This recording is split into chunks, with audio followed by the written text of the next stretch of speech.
जय हिंद और नमस्कार सारे महत्वाकांक्षी छात्रों में दर्शकगण ग्रोथ माउंट यूपीएससी के विशेष श्रृंखला के तहत इस 35वें लेक्चर में मैं ध्रुव जानी आप सबका हार्दिक स्वागत करता हूं। जैसे आपको मालूम ही है, यह विशेष श्रृंखला के तहत हम लोग महत्वपूर्ण कानूनों का अध्ययन करते हैं जिन्होंने आज के भारत के निर्माण में बहुत ही अहम भूमिका निभाई हो। काफ़ी सारे कानूनों का अध्ययन हमने कर लिया, लगभग 33-34 कानूनों को हमने देख लिया प्रति लेक्चर में।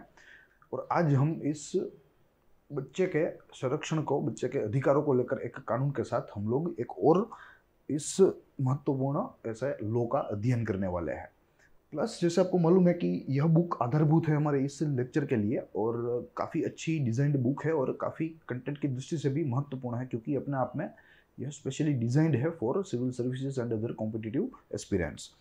एक एक लॉ को हम लोग यहाँ देखते हैं। आज the protection of children from sexual offences act यानी कि संक्षिप्त में पोस्को 2012 कानून के बारे में देखना है। बहुत ही चर्चित कानून था, क्योंकि ऐसा कानून जो है वो भारत में मौजूद नहीं था, मगर इस कानून से एक नया युग शुरू हुआ बच्चों के संरक्षणों में। और यह बच्चे जो है वे अपने आप में हमारी सोसाइटी का एक वल्नरेबल सेक्शन है, तो इनकी रक्षा करना, इनका संरक्षण करना सरकारी दायित्व है। तो यहाँ सरकार ने उस दायित्व को अदा करने के लिए इस कानून का सहारा लिया और हमारे सामने जो है वो आज लागू है। देखेंगे सेम मोडस ऑपरेंडी से बैकग्राउंड की बात करेंगे, इंपॉर्टेंट प्रोविजंस देखेंगे, इंपॉर्टेंस देखेंगे, बैकग्राउंड में इंट्रोडक्शन भी देख लेंगे, इंपॉर्टेंट प्रोविजंस में उद्देश्यों की भी बात कर लेंगे और इंपॉर्टेंस के तहत हम लोग इसकी कोई अगर टीका है तो उसको भी समझने का प्रयास करेंगे। शुरू करेंगे। देखिए, इंट्रोडक्शन के बात से अगर हम शुरू करें तो सबसे प्रथम तो यह एक होलिस्टिक अप्रोच है बच्चों के संरक्षण के लिए, बच्चों के अधिकारों के संरक्षण के लिए। उनके सामने एक संरक्षण कवच करते हैं प्रदान, जो कि सेक्सुअल ऑफेंसेस, सेक्सुअल हैरेसमेंट से बच्चों को यानी कि जुवेनाइल्स को बचाएगा। Holistic law that prevents children from sexual assault, sexual harassment and child pornography, safe interest of children. Yes, यानी कि it's a safeguard for the interest of children हम लोग कह सकते हैं। दूसरा बिंदु देखें तो it aims to create a child friendly atmosphere by speedy and judicious trial. Yes, child friendly atmosphere हमने पिछले हमारे इस कानून के एक उपाख्यान में देखा था। जो जुवेनाइल जस्टिस बोर्ड है वो अपने आप में ऐसा ही अभिगम रखेगा, वो ऐसा ही अप्रोच रखेगा कि जो चाइल्ड फ्रेंडली हो। शुरुआत से ही कोई भी मामला जो हो उसमें बच्चा जो है वो इनोसेंस की नज़र से ही देखा जाएगा। तो यहाँ ये एक एम भी है to create a child friendly atmosphere to through या by speedy and judicious trial. उसके बाद देखें तो act only criminalises harsh offences committed against children. Yes, यह कानून दूसरे कोई मामलों को संबंधी जो है दूसरे कोई मामलों के साथ संबंध नहीं रखता या दूसरे मामलों के साथ संबंधी नहीं है, मगर मात्र जो ऐसे अपराध जो बच्चों के विरुद्ध ही किए हो, बच्चों के ऊपर ही किए हो, बच्चों का शोषण जिनमें हुआ हो, उनको ही यहाँ इस कानून के तहत आइडेंटिफाई किया जाएगा। और चौथा बिंदु इंट्रोडक्शन में कहता है कि it's a special law to protect children and the rights in the lines of international practice, यानी कि सारी अंतर्राष्ट्रीय जो कानूनी व्यवस्था है उसके तहत यहाँ बच्चों के अधिकारों का रक्षण करने के लिए ये एक अच्छा, एक विशेष कानून है। ये बात रही इंट्रोडक्शन की। आगे देखें, अगर बैकग्राउंड की चर्चा करें तो इसमें भी हमें 3 बिंदु, मुख्य बिंदु देखने हैं, जिनमें सबसे प्रथम है यह कानून 2012 में लाया गया था। It was legislated in the year 2012, ये याद रखने वाली माहिती है। फिर उसके बाद nation needed creation of such act to protect child under children, यानी कि यहाँ जो परिभाषित व्याख्या है चिल्ड्रंस की वो है कि 18 वर्ष से कम आयु के सब बच्चे अपने आप में चाइल्ड ही माने जाएंगे, चिल्ड्रन ही माने जाएंगे। तो यहाँ nation needs creation of such act to protect child which means under 18 years if the rights are violated. Yes, अगर उनके अधिकारों का हनन हो तो उनका प्रोटेक्शन यहाँ इस कानून के द्वारा किया जाएगा। आज दिन तक भारत में ऐसा कोई कानून मौजूद नहीं था। सामान्य प्रावधान थे जो कि अपने आप में आईपीसी में थे, मगर बच्चों के लिए, बच्चों के विरुद्ध के जो अपराध है उनके लिए कोई एक विशेष ऐसा कानून नहीं था, जो खोट इस कानून ने पूर्ण करी। देखिए, ऐसे कुछ जनरल लॉज थे जो कि आईपीसी के थे, जिनमें सेक्शन 354 है which deals with sexual assault and adultery और हैरेसमेंट। फिर बाद में सेक्शन 375 है which deals with rape and section 377 है which deals with unnatural sex. ठीक है, तो ये 3 ही प्रावधान थे जिसके तहत ही बच्चों के विरुद्ध जो अपराध होते थे उनको ट्रीट किया जाता था। मगर 2012 से जब से यह कानून यानी कि पोस्को कानून लागू हुआ, तब बच्चों के विरुद्ध के जो अपराध थे उनके ऊपर अब पोस्को कानून लागू होना शुरू हुआ, जहां सजा की कुछ गंभीर जो है बात की गई है, कुछ सीरियस प्रावधान है या सीरियस प्रोविजंस है। ये बात रही बैकग्राउंड की। अब ऑब्जेक्टिव्स की अगर चर्चा करें तो यहाँ इसका ऑब्जेक्टिव है to create specialized legislation to uphold the rights of the children, yes, under the expansive reading of Article 21 and to also fulfill India's obligation as a signatory to the United Nations Convention of Right of Children, yes. Article 21 यानी कि right to life, ठीक है। तो यहाँ बच्चों को भी एक सम्मान के साथ जीवन जीने का अधिकार है, right to live with dignity. तो वो यहाँ परिपूर्ण करने के लिए, बच्चों को संरक्षण प्रदान करने के लिए यह कानून बनाया गया है, ये इसका मूलभूत उद्देश्य है। सेकेंडरी ऑब्जेक्टिव की बात करें तो यूएन के जो लॉज है, यूएन का जो कन्वेंशन है जिनके साथ हमें कंप्लाई होना है, तो वो भी यहाँ सुनिश्चित किया जाता है। ये बात रही ऑब्जेक्टिव्स की। अब अगर प्रोविजंस की बात करें तो there are total 46 sections which are divided into 9 chapters. हम लोग यहाँ महत्वपूर्ण प्रोविजंस या महत्वपूर्ण चैप्टर की बात करेंगे जो हमारे एग्जाम दृष्टि से महत्वपूर्ण हो, साथ ही में इस कानून को अच्छी तरीके से समझने के लिए हमें मदद रूप हो। शुरू करेंगे सबसे प्रथम chapter preliminary. The act lays down the scope and the extent of the act and the definitions. Yes, the scope and the extent of the act इनमें निहित है। The POCSO act is a comprehensive legislation. Yes, ये एक बहुत ही बड़ा चौड़ा, एकदम detailed, सविस्तारित एक कानून है जो अपने आप में बच्चों को बहुत ही अच्छा एक संरक्षण कवच प्रदान करता है। Section 2D of the Act is an important section that defines who is child. It says that any person below the age of 18 years is a child. Yes, Section 2D. ये माहिती महत्वपूर्ण प्राथमिक परीक्षा की दृष्टि से। Chapter 2 deals with the sexual offense against children. Under this chapter, there is a full-scale coverage of the possible offense that can be committed against children. Yes, full-scale coverage है यहाँ। सारी डिटेल्ड माहितियाँ यहाँ सविस्तर से समझाई गई और कहा गया है कि ऐसी कौन कौन सी शक्यताएं हैं जहाँ बच्चों के सामने ऐसे अपराध हो सकते हैं, बच्चों का शारीरिक शोषण हो सकता है। This chapter elaborates the punishment corresponding to the commission. Yes, एक बाजू क्राइम है, दूसरी बाजू उसकी सजा है।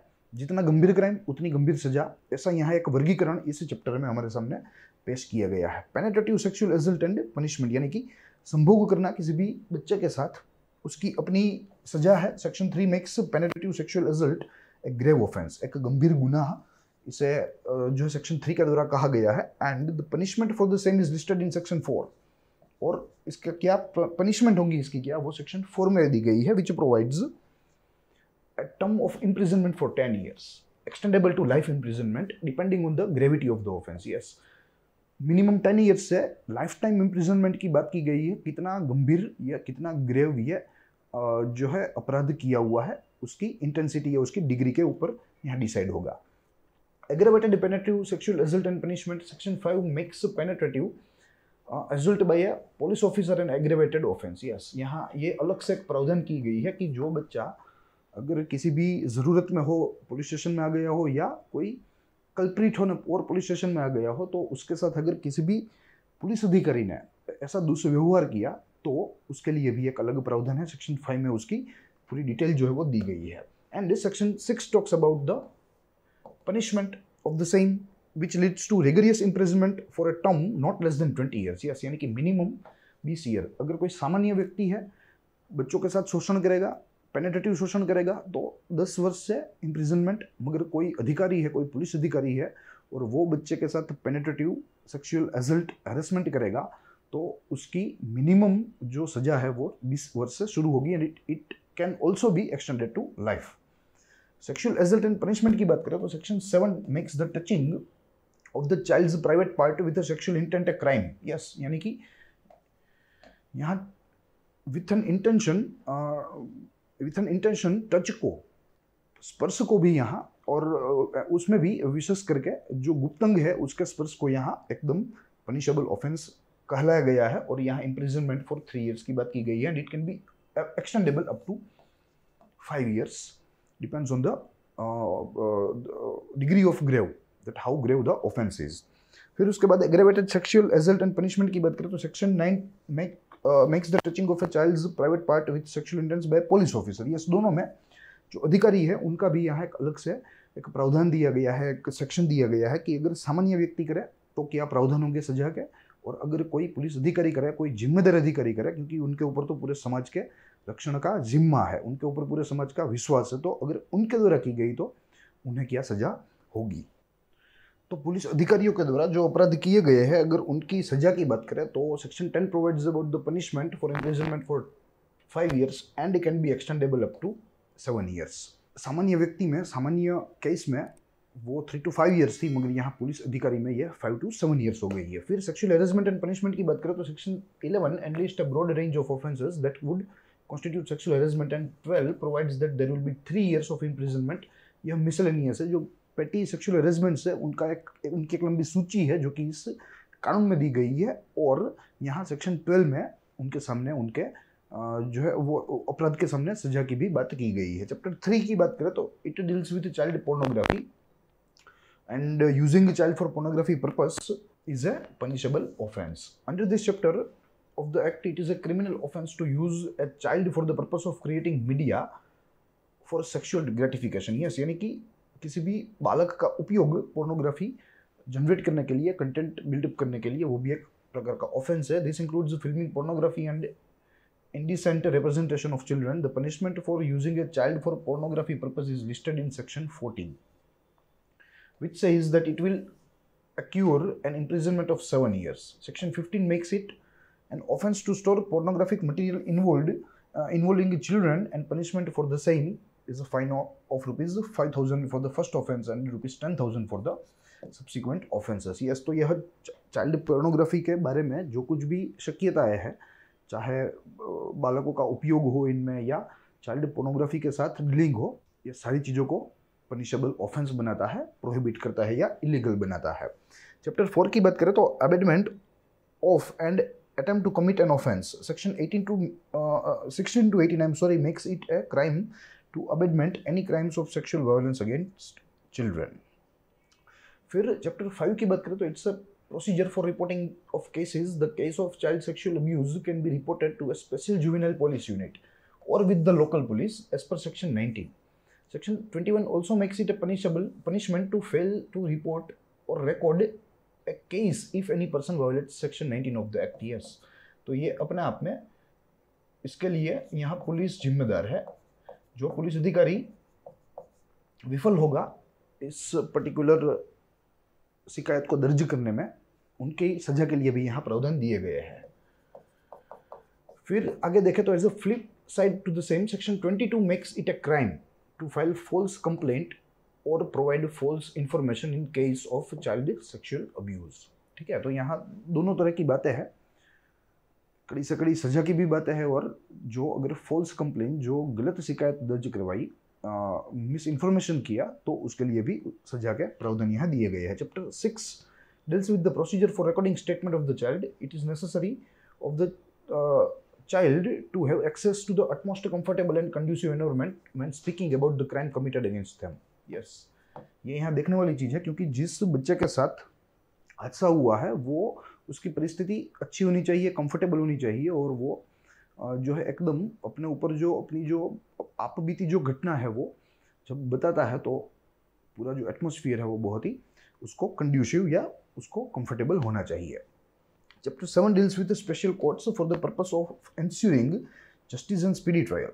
A court of session can be designated as a special court under this act. Yes, court of session यानी कि कोई भी डिस्ट्रिक्ट लेवल की क्रिमिनल कोर्ट, उसे यहाँ यह स्पेशल कोर्ट का दर्जा दिया जा सकता है इस कानून के तहत। Chapter 8 deals with the procedure and powers of special court and recording of evidence. To fulfill the objective and aims set in the previous chapter, this provides for the proceedings to be followed by the special courts to ensure speedy trial. This contains the nuisance of the procedure to be followed. And chapter 9 finally deals with a miscellaneous thing which contains provisions such as a guideline for a child to take assistance of expert, the right of a child to take assistance of a legal practitioner, and a public awareness about this act. तो ये सारी चीज़ें हैं जो महत्वपूर्ण प्रावधानों के रूप में हमारे सामने यहाँ इस कानून के दरमियान है। आगे देखें तो इसके अमेंडमेंट की बात करें, मात्र एक ही अमेंडमेंट हुआ है जो कि 2019 में हुआ, जिसका उद्देश्य था to expand definition under crime and to change amount of punishment. Yes, कुछ फेरफार करने थे क्राइम में, कुछ अलग परिभाषा उमेरनी थी, यानी कि जो स्कोप था डेफिनेशन का क्राइम का वो बड़ा करना था, और साथ ही में जो अमाउंट है सजा की वो भी उसमें भी काफ़ी फेरफार किए गए हैं। प्लस अगर क्रिटिसिज्म वो पनिशमेंट की बात करें तो दोनों चीज़ें हैं। शुरुआत करेंगे क्रिटिसिज्म से। कहा जाता है कि यहाँ इस कानून में कुछ क्षतियाँ हैं, और ये कानून अपने आप में कुछ अन्य लॉज के साथ जो है मैच नहीं करता, it's not in a relevance with other related laws of social intimacy, medical examination, proof of age of child etcetera etcetera. ठीक है, जो एविडेंस को जो है संबंधी कुछ चीज़ें हैं। और दूसरा इसका क्रिटिसिज्म, ये इसकी टीका ये है कि it is widely misused as a tool to blackmail, yes, और फॉर अ सोशल वेंडेटा। तो यहाँ ये भी एक अपने आप में इसकी चैलेंज है। मगर ऑन द कॉन्ट्ररी अगर इसका इंपॉर्टेंस देखें तो बहुत ही महत्वपूर्ण है, क्योंकि शुरुआत में ही देखा कि कोई ऐसा कानून बच्चों के हित में, बच्चों के संरक्षण में कोई नहीं था, उनके अधिकारों के हित में। मगर यहाँ पोस्को ने यह ज़रूरियत पूर्ण कर दी, तो वो तो एक बात है। दूसरी बात, the act adopts best practices in the world. जो आज अच्छे अच्छे कानून रिलेवेंट है पूरे विश्व में बच्चों के लिए, बच्चों के संरक्षण के लिए, सेक्सुअल हैरेसमेंट व एसल्ट के सामने, वे यहाँ इस कानून में लिए गए हैं। एंड दूसरा बिंदु कहता है prevent offences committed against children. Yes, it actually decreases the offences which are committed against the children या और ऑन चिल्ड्रन। तो यही बात थी जो आज हमें इस कानून के तहत देखनी थी। महत्वपूर्ण कानून है, परीक्षा की दृष्टि से तो महत्वपूर्ण है ही है, मगर एक सामान्य नागरिक के नाते भी हमें ऐसे महत्वपूर्ण कानूनों का जो है एक आइडिया या एक उसका एक विचार आकार हमें मालूम होना चाहिए। तो यही बात थी जो आज हमें करनी थी। अगले लॉ के लेक्चर में मिलेंगे अगले कानून के साथ, उसके अध्ययन व संशोधन के साथ। तब तक के लिए दीजिए इजाज़त। देखते रहिए ग्रोथ माउंट यूपीएससी।